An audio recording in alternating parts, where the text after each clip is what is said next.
आधा एक घंटा यहाँ लगता है, फिर वही मतलब घर में जाते। वहाँ शब्द आया ना, हमें समझे।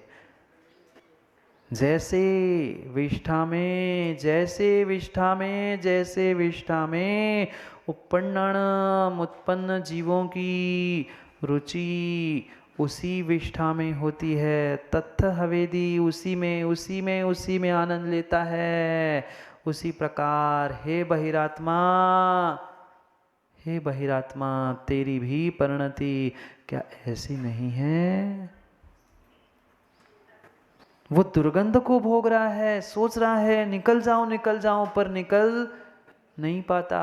उसी में पुनः आनंद आता है।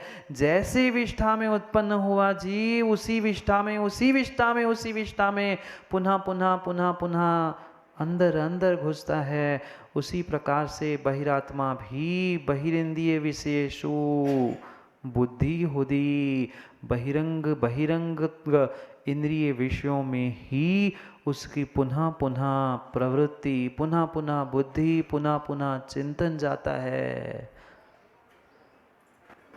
किसका किसका बोलो ना,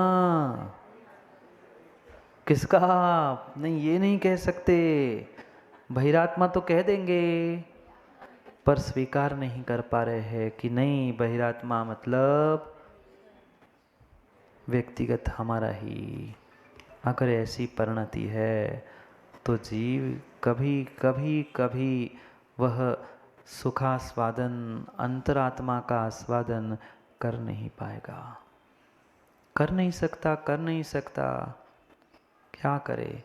जीव समझना ही नहीं चाहता, मानना ही नहीं चाहता। जान तो सब कुछ रहा है, सब कुछ आंखों के सामने है। माँ बोलो ना, नहीं है क्या दुख सामने? और आंखों के नहीं क्या अनुभूति में नहीं आया आप लोगों के दुख?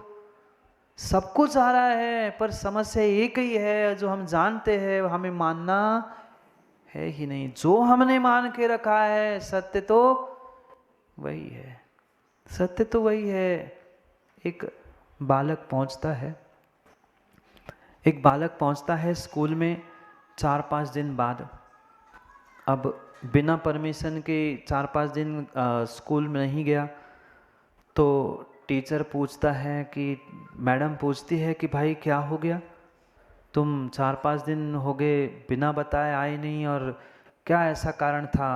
तुम्हारी एब्सेंटी तो लग ही गई है, तुम्हें पनिशमेंट में मिलेगी।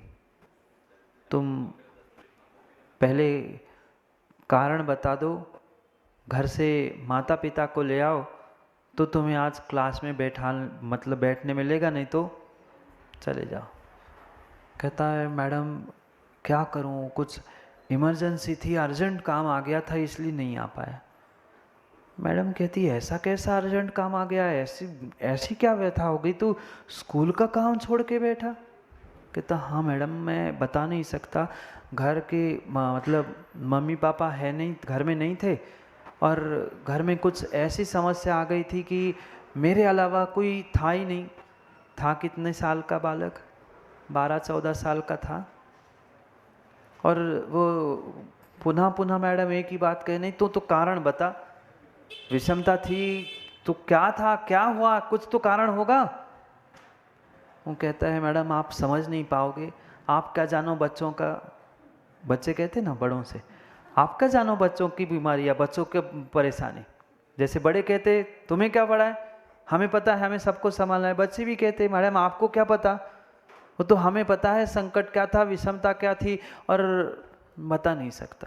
मैडम ने कहा फिर घर जाओ, मैं तो बिठा लूंगी नहीं, जब तक तू बताएगा नहीं क्या कारण था, और मुझे अगर नहीं जम रहा है तो बहाने तो बहुत सारे होते, मैं बहानों को मानकर थोड़ी तुम्हें छूट दूँ। आज तुम्हें दे दूंगी, कल कोई मैं कैसे स्कूल की व्यवस्था बना सकती हूँ। वो मैडम नहीं मानी, मैडम मानी नहीं, बेटे से कहा नहीं तू बता क्या हो गया, इतने दिन से तू आ नहीं रहा था, क्या हो गया, कुछ तो विषमता थी, जो विषमता थी बताओ। वो बेटा कहने को होता है, विचार करता है कि अब मैडम को बताऊं कैसे, क्या करूं, विषमता तो थी, पर वो हिचकिचाता है बेटा और विचार करता है, बताऊं कि नहीं बताऊं, क्या बताऊं, कैसे बताऊं, सही बताऊं, मैडम मानेगी कि नहीं मानेगी। आप लोगों ने तो बच्चों को माँ नहीं देखा, संभाला है, पाला पोसा है, बहुत अच्छे से जानते हैं। और फिर एक बार उनका बोलना और विषय शुरू हो जाए फिर तो कहना ही क्या। अब मैडम ने कहा मैं बैठने कमरे में तभी दूंगी जब तू कारण बताएगा कि तू 3-4 दिन 5 दिन स्कूल में क्यों नहीं आया, एब्सेंट ही क्यों लगा। अब बेटे से रहा नहीं गया, बेटे से रहा नहीं गया। बेटे ने कह दिया मैडम क्या करे, क्या करे, घर में एक बकरा था और बकरे ने अंडा दे दिया। मैडम कहती है पागल हो गया, बोल क्या रहा है तू। श्रेयांश जी बच्चे ने क्या कहा कि हमारे घर में एक बकरा था और बकरे ने अंडा दे दिया। मैडम कहती है तू मेरे स्कूल में पढ़ रहा है, मेरी क्लास में पढ़ रहा है, मेरी तो मत डुबा, मम्मी पापा की तो छोड़, मैंने तुम्हें ये पढ़ाया। अरे बकरी कहती तो एक बार समझ में भी आता, बकरा और अंडा कहीं से कोई संबंध ही नहीं, बकरा कैसे अंडा दे सकता है। वो बेटा कहता है मैडम आपको अभी पता नहीं है, बकरा भी अंडा देता है। कहती पंचम खाल का ही आश्चर्य तो मैंने कभी सुना ही नहीं, बकरा कैसे अंडा दे सकता है। बकरी का तो मतलब वो फीमेल थी फिर भी समझ में आता, बकरा कैसे अंडा दे सकता है। वो कहते नहीं तू बता बकरे ने कैसे अंडा दिया। कहता मैडम आपको इतना भी नहीं पता, काय के मैडम बने आप मैडम हो, आपको इतना भी नहीं पता, इतना हम सबको बढ़ाते आप और आप कैसी मैडम, आपको इतना भी नहीं पता कि वो बकरे ने अंडा दिया। वो कहती बकरा अंडा नहीं देती बेटा, बकरी हो सकती है या फिर मुर्गी हो सकती है, और कुछ होगा अंडा देने वाला। मैं कहता मैडम आपको क्या पता, आपको समझना है तो घर आना पड़ेगा। अब मैडम का तो दिमाग खराब, वो बकरा कैसे अंडा देगा, वो क्या समझ में नहीं आया। वो कहते आज तो मुझे क्लास में बिठा लो और स्कूल के बाद, अब उसका हाथ ऊपर था, मैडम को समझ में नहीं आ रहा था। वो कहता है नहीं मैडम आपको तो घर चलना पड़ेगा, मैं वही दिखा सकता हूँ आपको, बकरा भी दिखाऊंगा, बकरे का अंडा भी दिखा दूंगा। मैडम कहती भाई ठीक है, अब नया आविष्कार हो गया, पंचम काल में कुछ भी हो रहा है कि विनोद जी, कुछ भी हो रहा है, समय थोड़ी लगता है पंचम काल में, मेल का फीमेल होने में देर नहीं लगती, फीमेल का मेल होने में देर नहीं लगती। तो बस मैडम भी सोच में पड़ गई कि हो सकता है बकरा अंडा दे रहा, उसके घर में कोई आश्चर्य वैज्ञानिक बना हो। चुपचाप उस दिन क्लास में बिठा ला और शाम के समय मैडम को घर ले जाता है और वो बच्चा दिखाता है, देखो मैडम ये हमारा बकरा है, उसने अंडा दिया था और उसका बच्चा। वो तो अब तो उसके तो पैरों तले जमीन खिसक गई। वो कह रही ये पागल हो गया है बेटा। ये कहती है मैडम बेटा ये तो मुर्गी है, तू बकरा कह रहा है, ये कैसा बकरा। कहते मैडम आप जानते नहीं हो क्या कि हम बच्चे हैं और हम किसी का कुछ भी नाम रख सकते हैं। मुझे बकरा नाम बहुत पसंद है, इस मुर्गे का मैंने बकरा नाम रखा था, उसको अंडा हुआ था इसलिए बकरे का अंडा हुआ, और उसको संभालने में मुझे 4 दिन लगे इसलिए मैं स्कूल नहीं आया था। बहाना था। जैसे उस मुर्गे को उस बच्चे ने, जैसे गौरव जी उस मुर्गे को बकरा नाम दिया था, ऐसे ही आपने इस इंद्रिय सुख को, दुखों को सुख का नाम दे के रखा है क्या? है क्या? है तो वह मुर्गी का ही अंडा, है तो वो मुर्गी ही, पर नाम क्या बच्चे ने दिया था? बकरा। ऐसे ही आपने इन इंद्रिय दुखों को सुख का पैकिंग करते हुए सुख का नाम नहीं दिया, मात्र नाम दिया है, पर वस्तु तो वही है। जब वस्तु सामने दिखती है तब समझ में आता है कि वस्तु क्या है और वस्तु व्यवस्था क्या है। ऐसे ही जैसे उस बालक ने जिन्हें जी बकरे को बकरा नाम रखा था मुर्गी का, ऐसे ही इंद्रिय दुखों को आपने सुख मान के नहीं रखा। दुख होने पर भी पैकिंग इतनी सुंदर करके रखी, इतने सुंदर शब्द, इतना सुंदर हमने दिखावा करके रखा है, इन इंद्रिय दुखों को ही सुख कह रहा है। यही तो तेरी भूल है और यही तो बहिरात्मा की पहचान है। ऐसी स्थिति क्या मां नहीं है? यही स्थिति है, यही स्थिति यहाँ कुंद कुंद भगवान कह रहे हैं। जो इस मनुष्य जाति में जहाँ मनुजाई मनुष्य जाति में अपवित्र अयोग्य जो खाने योग्य रस है, इंद्रिय विषय है, इंद्रिय भोग है, उनको भोगते भोगते भोगते व्यक्ति विवेकहीन हो जाता है। जैसे बालक को तो कहेंगे बालक मूर्ख हो गया, विवेकहीन है, किसी का भी कुछ भी नाम रख रहा है। आप लोग ज्ञानी हो ना? आप लोग ज्ञानी हो ना? ताराचंद जी बोलो ना। फिर सत्य को सत्य क्यों नहीं मान रहे हो? झूठी झूठी पैकिंग करते हुए झूठा पार्सल क्यों भेज रहे हो? आजकल ऑनलाइन ऐसी डिलीवरी होती है ना, अंदर पत्थर रखो पैकिंग कंपनी का और पहुंचा घर में पत्थर। यही स्थिति है, पत्थर पड़ रहे हैं घर में, फिर भी मतलब संसार में, पर फिर भी सुख मान रहा है जीव, फिर भी आनंद लूट रहा है जीव।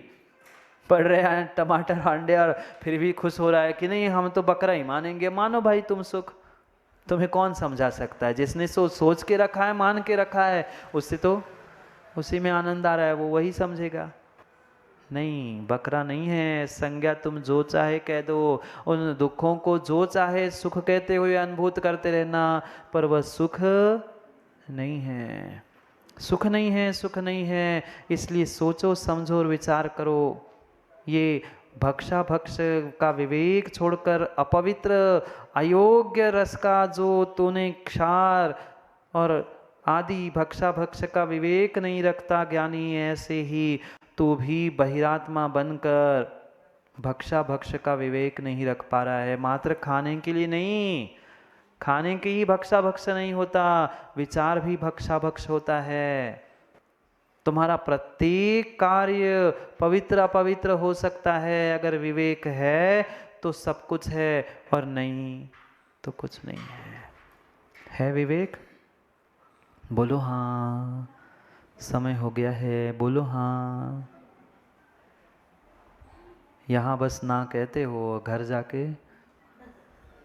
जाके पुनः कीड़े मतलब पुनः वही बन जाते हो। परमात्मा रूप कि जैसी अनादि से बहिरात्मा रूप थी वैसी ही है। कुछ सुधार हुआ कि नहीं हुआ, ये समझने की आवश्यकता है। हुआ कुछ सुधार? कुछ सुधार हुआ?